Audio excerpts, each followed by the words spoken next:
Hello. Welcome to the channel CG board Adda. आप सभी का स्वागत है इस चैनल पे। मैं जैसा हूँ आपके लिए लेकर आया हूँ मैथ्स का एक नया topic, interesting topic, set theory.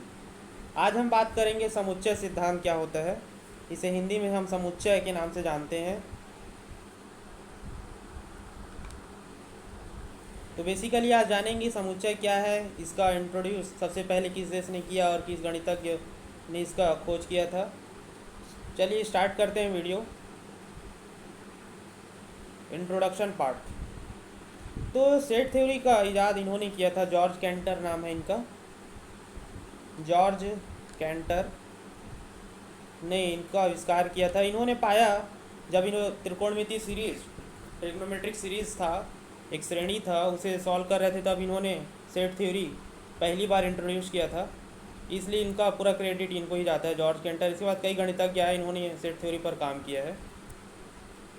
तो हम सेट थ्योरी स्टार्ट करने से पहले मैं आपको कुछ ऐसे एग्जांपल्स दूंगा जो आप डेली लाइफ पे यूज़ करते हैं सेट थ्योरी, और उसे सेट बोलते हैं आप बोलचाल के भाषा में। जैसे जैसे क्रिकेट टीम का चयन होता है, तो उसमें 15 सदस्यीय क्रिकेट टीम का चयन किया जाता है। तो ये जो 15 सदस्यीय टीम है, ये पूरा एक टीम, जिसे हम टीम वर्ड कह रहे हैं, यही एक सेट है।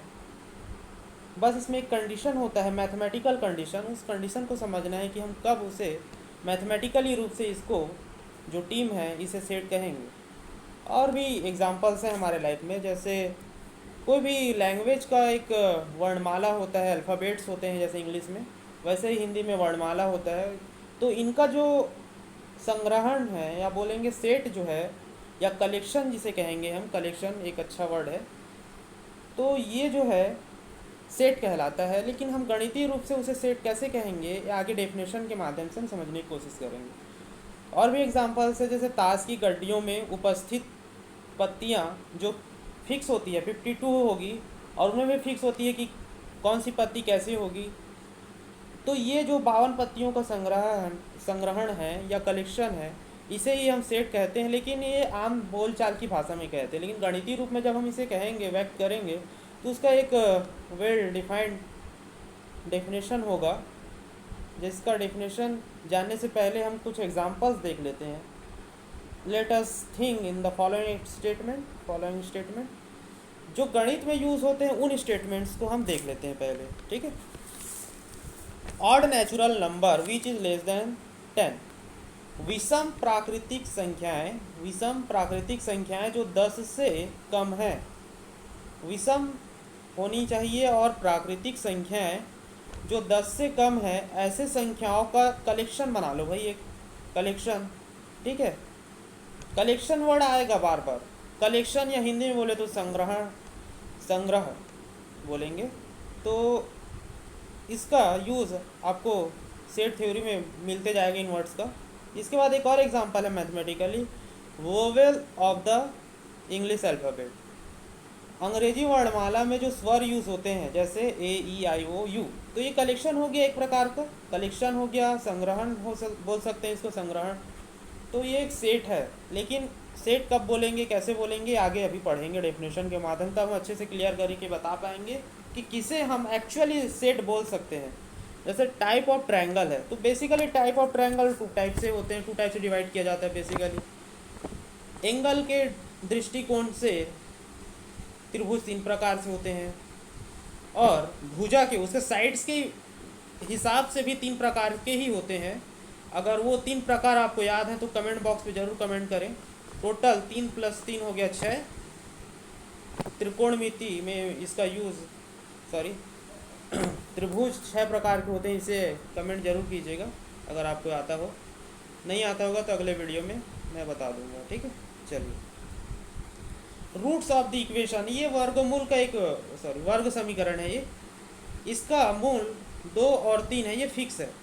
तो इनके रूट्स तो फिक्स है भैया, क्योंकि इसकी पावर, इसकी डिग्री 2 है, यानी घात बोलते हैं इसे।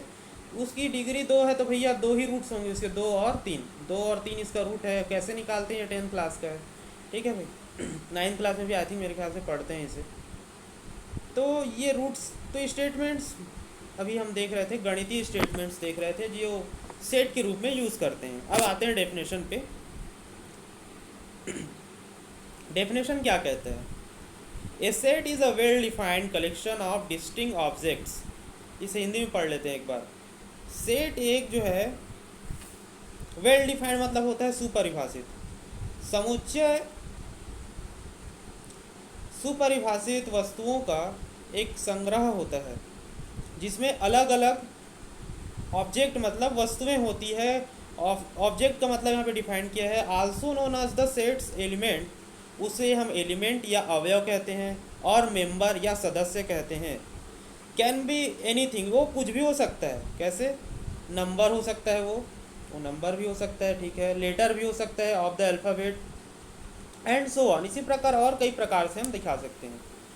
ये जो वर्ड आ रहा है वेल डिफाइंड और डिस्टिंक्ट, इस दो वर्ड्स को अगर आप समझ गए तो सेट क्या है आप बहुत अच्छे से समझ जाएंगे। वेल डिफाइंड या सुपरिभाषित किसे कहते हैं, इसे मैं डिस्कस करूंगा आगे, लेकिन उससे पहले एक छोटा सा एग्जांपल और देख लेते हैं। जो now we see the examples of set which is specially use in mathematics. इन नंबर्स की बात कर रहा था मैं। क्यों नंबर थ्योरी हमें पहले पढ़ने की ज़रूरत है, आप शायद अनुभव करेंगे यहाँ पे। Set of the all natural number, capital N, capital Z, Z of all integers, Q, the set of rational number, ये सारे डिस्कस किए हमने प्रीवियस जो वीडियो 5 वीडियो हमने बनाया था उस पर डिटेल में बात किए थे। उसी प्रकार set of positive integer capital Z plus लिख देंगे उसे, और set of positive rational number Q positive, ठीक है। ये प्राकृतिक संख्या हो गया N, इंटीजर पूर्णांक हो गया, रेशनल नंबर परिमेय संख्या है। पॉजिटिव इंटीजर बोलने से धनात्मक जो पूर्णांक होंगी वो उनकी बात करेंगे, और उनसे हम ऐसे ही रिप्रेजेंट करते हैं, ठीक है। क्यू प्लस बोल दिए तो पॉजिटिव रेशनल नंबर, धनात्मक परिमेय संख्याएं होंगी, ठीक है। तो इसका यूज़ हमें देखने को मिलेगा सेट थ्योरी पे, ठीक है। इसके बाद मैं जो बोल रहा था उस पर आते हैं कि वेल डिफाइंड किसे कहते हैं। Well defined, now let us see the following statement. अब हम कुछ एग्जांपल देखते हैं, उसके थ्रू हम समझने की कोशिश करेंगे कि वेल डिफाइंड क्या होता है और ये डिस्टिंक्ट। वेल डिफाइंड मतलब सुपरिभाषित होता है और डिस्टिंक्ट मतलब होता है भिन्न भिन्न, बोलने चाहिए सदस्य, ठीक है। जैसे यहाँ पे एग्जांपल दिया है, इसके माध्यम से समझने की कोशिश करते हैं। The top 10 teachers in your school.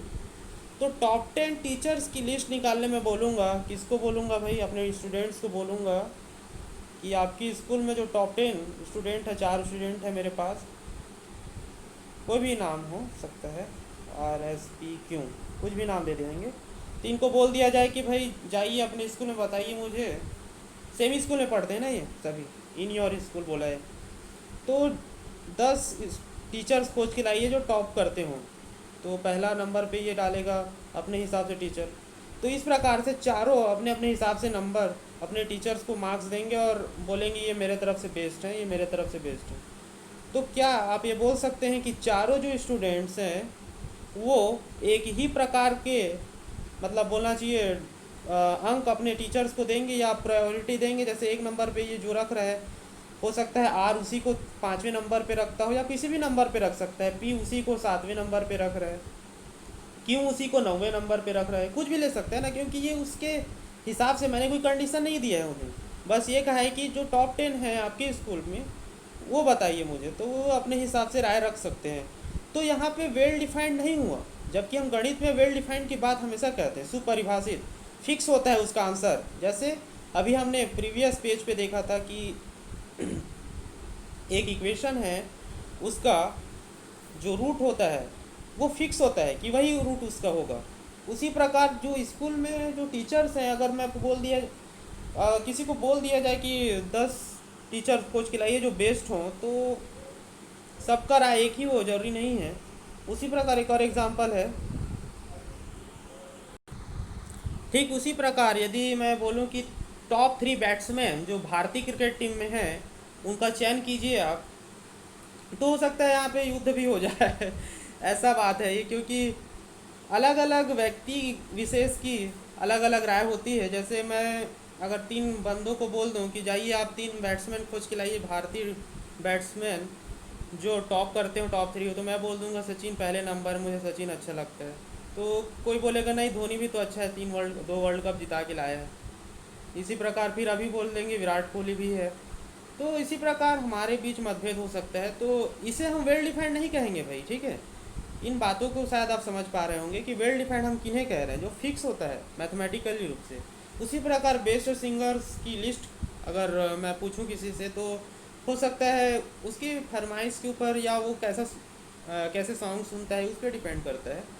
जैसे नए कल्चर के हैं तो अरिजीत सिंह या अरमान मलिक, ऐसे कुछ सिंगर्स हैं जो, या किसी को पॉप सॉन्ग सुनना पसंद है तो हनी सिंह भी बोल सकते हैं। तो ओल्ड सॉन्ग्स पे अगर जाएंगे तो किशोर कुमार या किशोर दा का भी नाम आएगा। तो इस प्रकार से हम बोल नहीं सकते कि कौन बेस्ट है, अपने जगह में सभी बेस्ट है। तो हम इसे गणितीय रूप से व्यक्त नहीं कर सकते, तो ये वेल डिफाइंड नहीं कहलाता है। अब एक और एग्जांपल देखिए आप, collection of all alphabets of English language. English language में जो अल्फ़ाबेट्स हैं वो तो भाई फिक्स है ना मेरे, 26 ए से लेकर जेड तक। अगर मैं किसी को भी बोल दूं भैया राम श्याम कुछ भी आ जाओ, कोई भी बंदे आ जाओ कि इंग्लिश में कितने अल्फ़ाबेट हम, तो सर बोलेंगे 26 है, कौन कौन से हैं, तो वही बताएगा ना जो राम ने बताया चाहे श्याम ने बताया, बात तो एक ही होगी कि ए से जेड तक ही बताएगा, ठीक है। तो हाँ, मेरे ख्याल से आप सभी समझ पाए होंगे कि वेल डिफाइंड हम किसे कहते हैं। तो सेट जो है वेल डिफाइंड सुपरिभाषित अवयवों का एक कलेक्शन होता है, कलेक्शन संग्रह होता है, ठीक है। अब हम इसे बात करते हैं कि इसे डिनोट कैसे किया जाता है। It is denoted by the English alphabet capital A B C and so on, ठीक है। हम इसे अंग्रेजी के कैपिटल ए बी सी या जेड तक हम इसे डिनोट करते हैं सेट्स को। अगर हम सेट ए बोल रहे हैं तो सेट ए, सेट बी या सेट जेड, ठीक है। इस प्रकार से हम इसे डिनोट करते हैं। और इसके जो एलिमेंट्स होंगे, सेट ए में जो एलिमेंट्स है उसे हम small letters a B c के रूप में व्यक्त करेंगे हर बार, ठीक है भाई, और क्लोज कर देंगे, ठीक है। तो इस प्रकार से सेट को हम रिप्रेजेंट करते हैं या दिखाते हैं बोलेंगे, ठीक है। उसके बाद अंग्रेजी देख के डरा मत करो भाई, यहाँ पे है ना सब हिंदी में है। चलिए वी राइट, हम लिखेंगे, क्या लिखेंगे, स्मॉल ए जो है कैपिटल ए में बिलोंग करता है, बिलोंग मतलब संबंध, ठीक है भाई, संबंध है। स्मॉल ए भैया कैपिटल ए में है कि नहीं, देखो तो एक बार, स्मॉल ए जो है कैपिटल ए में है ना, ठीक है। तो इसे हम लिखेंगे बिलोंग करता है। और जैसे डी बिलोंग नहीं करता है, डी बिलोंग नहीं करता, if D not belong to A, अगर डी का संबंध ए में नहीं है तो हम नॉट बिलोंग क्रॉस कर देंगे इसको, ठीक है। अगर बिलोंग नहीं करता है तो उसे क्रॉस कर देंगे, ठीक है। इसी प्रकार आगे एक एग्जांपल देखते हैं। मान लीजिए ये जो कैपिटल ए है, ये जो कैपिटल ए दिख रहा है, be the set of prime number, अगर वो सेट है प्राइम नंबर का एक कलेक्शन है, तो हम लिखेंगे 7 जो है बिलोंग करेगा ए में, संबंध रखता है ना भाई, 7 एक प्राइम नंबर है, ठीक है। और 9 एक प्राइम नंबर नहीं है, तो 9 ए में बिलोंग नहीं करेगा। समझ पा रहे हैं मेरी बातों को? चलिए एक बार रिपीट कर देते हैं। अगर ए कोई प्राइम नंबर का सेट है, प्राइम नंबर का सेट क्या होता है, अभी प्राइम नंबर क्या होता है ये सब डिटेल में डिस्कशन किए नंबर थ्योरी पे, अगर नहीं देखें तो वहाँ जाके देख लीजिए एक बार। प्राइम नंबर 2 होगा भाई, 3 होगा, क्यों होगा तो समझना है तो वीडियो जाके देखिए, 5 होगा, 7 होगा, 11 होगा, इसी प्रकार एंड सो ऑन, ठीक है। और ब्रैकेट क्लोज कर देंगे। तो बात ये होती है, यहाँ पे बात कर रहे हैं कि सेट ए जो है प्राइम नंबर का कलेक्शन है, तो 7 बिलोंग करता है क्योंकि 7 एक प्राइम नंबर है, ठीक है। सेट ए क्योंकि ये प्राइम नंबर का सेट है, जितने भी प्राइम नंबर है इस दुनिया में वो सबका सेट ए हो गया, अगर ऐसा बोल देते हैं हम, ठीक है।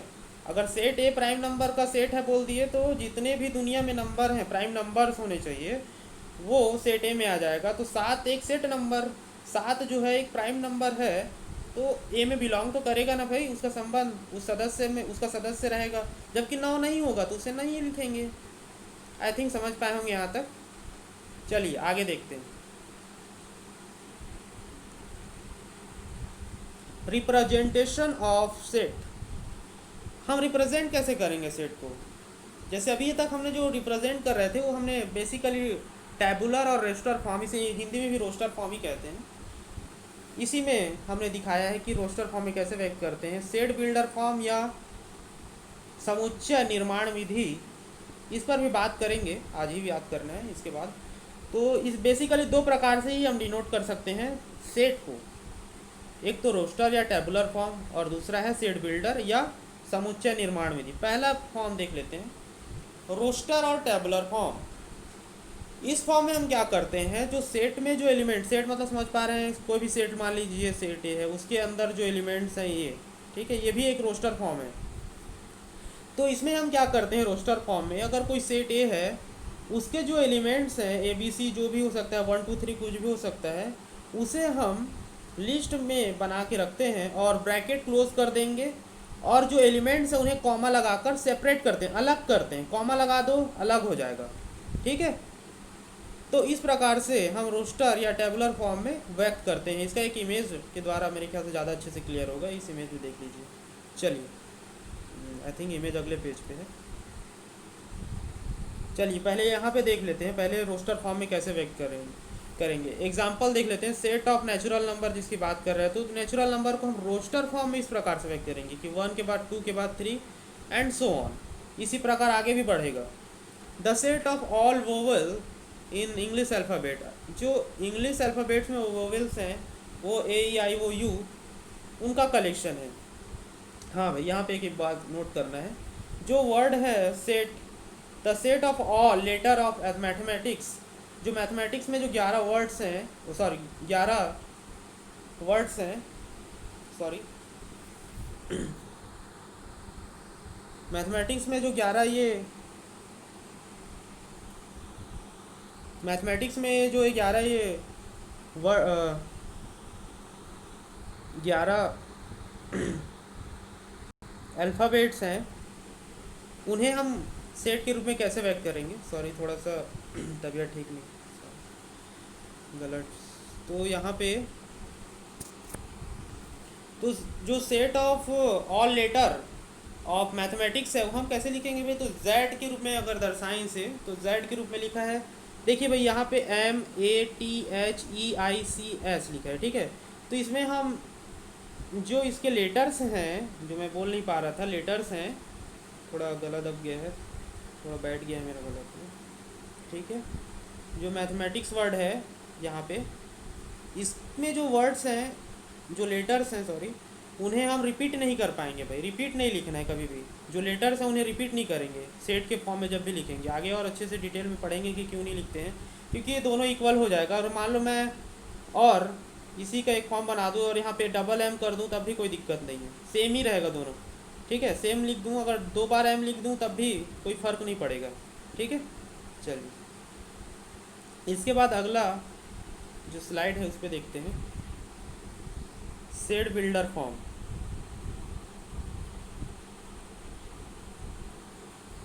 चलिए, अगला है सेट बिल्डर फॉर्म। इस फॉर्म में हम क्या करते हैं, देखिए पढ़ते हैं। इस फॉर्म में हम क्या करेंगे, जो एलिमेंट्स हैं सेट्स के, उसे हम कुछ इस प्रकार से व्यक्त करेंगे। पहले हम लिखेंगे कर्ली ब्रेसेस के अंदर जो एलिमेंट्स हैं उन्हें रखेंगे, और यहाँ पे रखेंगे एक्स। अब एक्स क्या है उसे बताएंगे, इस प्रकार है, सच दैट, इस प्रकार है कि एक्स बड़ा है 0 से।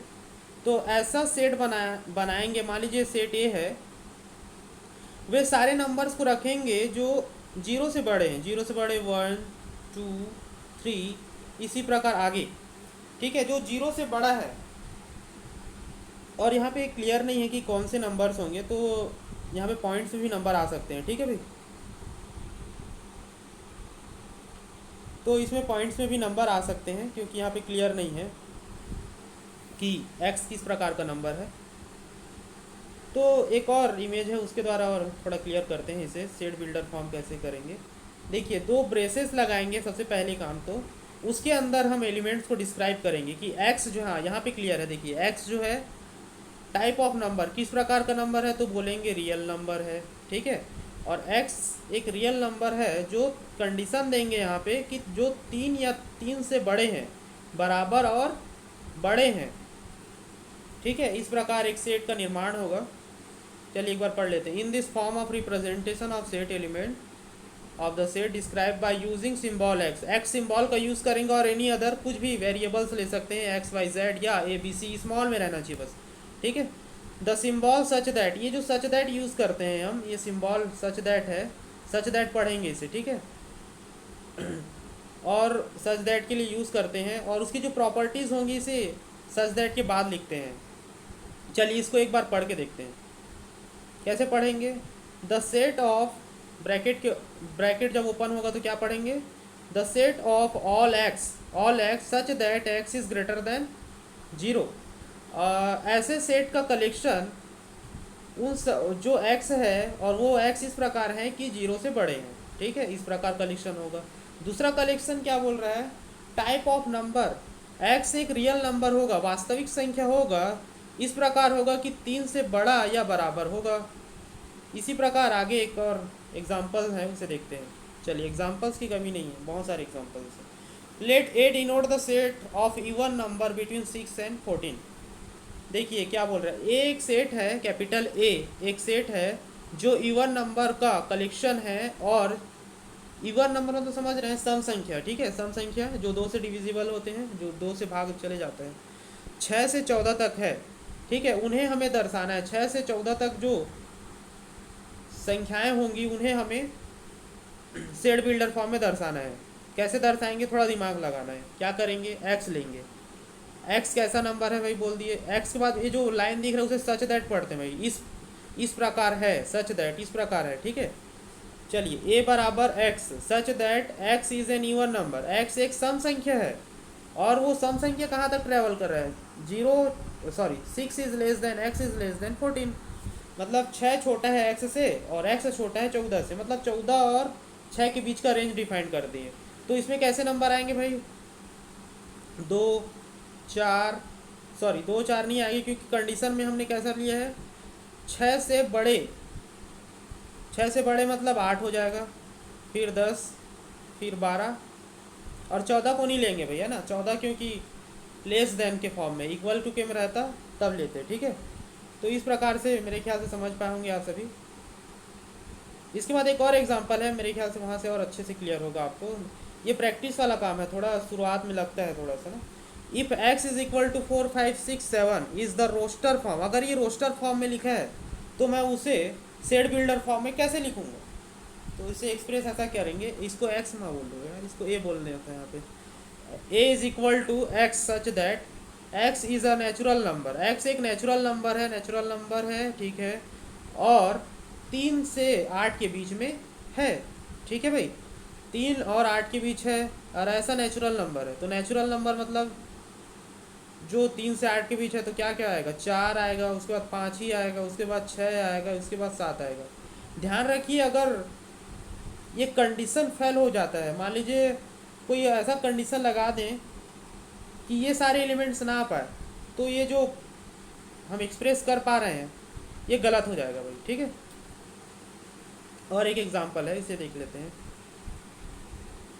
The set of all odd number can be written as, देखिए विषम संख्या जितने भी हैं दुनिया में उसे हम इस प्रकार से व्यक्त करेंगे सेट में, ठीक है। कैसे प्रदर्शित करेंगे, ए एक सेट है, चलिए पहले वो बना लीजिए, रोस्टर फॉर्म बना लेते हैं पहले इसका, ऑड नंबर का। ऑड नंबर बोलने से 1, विषम संख्या 1 3 एंड 5 सो ऑन, ठीक है।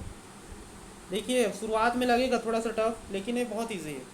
सेट ए है, एक्स है, सेट ए में जो एलिमेंट हैं वो एक्स हैं और एक्स एक नेचुरल नंबर है, और एक कंडीशन दिया है कि एक्स बराबर होगा 2n+1, और वहाँ पे जो स्मॉल एन दिख रहा है आपको, ये जो स्मॉल एन दिख रहा है वो set of whole number W में बिलोंग करेगा। अब सेट ऑफ होल नंबर क्या होता है, सब नेम नंबर थ्योरी में हमने पढ़ा है, डिस्कस किया है, ठीक है, इसलिए नंबर थ्योरी पढ़ना जरूरी है भैया, ठीक है, बार बार याद दिलाते रहूँगा, नंबर थ्योरी पढ़ना जरूरी है सेट थ्योरी पढ़ने से पहले, ठीक है। तो सेट ए में वे सारे नेचुरल नंबर्स आएंगे, सेट ए में वे सारे नेचुरल नंबर आएंगे जो इस कंडीशन को फॉलो करते हैं, x is equal to 2n+1। अब और n कैसा है, होल नंबर में, तो होल नंबर 0 से स्टार्ट होता है भैया, ठीक है। नहीं समझ में आता है तो वीडियो जाके देखिए। w जो है 0 से स्टार्ट होता है, तो n इज इक्वल टू, एक बार 0 रखते हैं क्या होता है, n 0 रखिए तो आएगा x बराबर एक। ठीक है, एक एक ऑड नंबर है। चलिए w बराबर एक भी होता है तो एक रखिए, n बराबर एक रखिए तो दो और एक हो जाएगा तीन, तीन भी एक ऑड नंबर है। इसी प्रकार रखिए आप n बराबर तीन तो तीन दूनी छः और एक हो जाएगा सात। इसी प्रकार अब आगे बढ़ाते जाएंगे, n का मान बढ़ाते जाओ, आपको ऑड नंबर के अलावा कुछ नहीं मिलेगा, केवल ऑड नंबर ही मिलेगा इसमें। ठीक है, ये ऐसा कंडीशन देना है आपको, ये सीखना है, धीरे से आता है, अचानक ऐसे सडनली नहीं आता है, इसको प्रैक्टिस करना पड़ता है। ठीक है, तभी आएगा ये। चलिए, इसके बाद ये प्रश्नों वाली है, इन प्रश्नों वाली को आप हल करके देख सकते हैं। ये मैंने बेसिकली उठाया है एनसीईआरटी के बुक से, जो मैंने एक बताया था आप लोगों को, हिंदी मीडियम का एक बुक है एनसीईआरटी का। हो सके तो आज भी डिस्क्रिप्शन बॉक्स में इसका लिंक डाल दूंगा। ठीक है, वहाँ से आप डाउनलोड करके इन्हें प्रैक्टिस कीजिए भाई। ठीक है, जो रोस्टर फॉर्म है वो तो आसानी से आपको समझ में आ जाता है, लेकिन सेड बिल्डर फॉर्म को आपको प्रैक्टिस करना पड़ेगा। और ये बता दूँ, ये पेज नंबर 5 और 6 पे है। ठीक है, एनसीईआरटी सॉल्यूशन बुक पे तो अवेलेबल है, वहाँ पे आप जाइए, थोड़ा सॉल्व कीजिए, इन्हें थोड़ा मेहनत कीजिए, तभी समझ में आएगा ना। रोस्टर फॉर्म तो इजीली समझ में आ जाता है और इसके एग्जांपल बहुत सारे हैं ना। ठीक है, ये देखिए, ये रोस्टर फॉर्म में इन सबको आपको लॉजिकली मैथमेटिकली कंडीशन देकर उन्हें सेड बिल्डर फॉर्म में दिखाना है। अब वो कैसे दिखाएंगे, थोड़ा दिमाग लगाना पड़ेगा।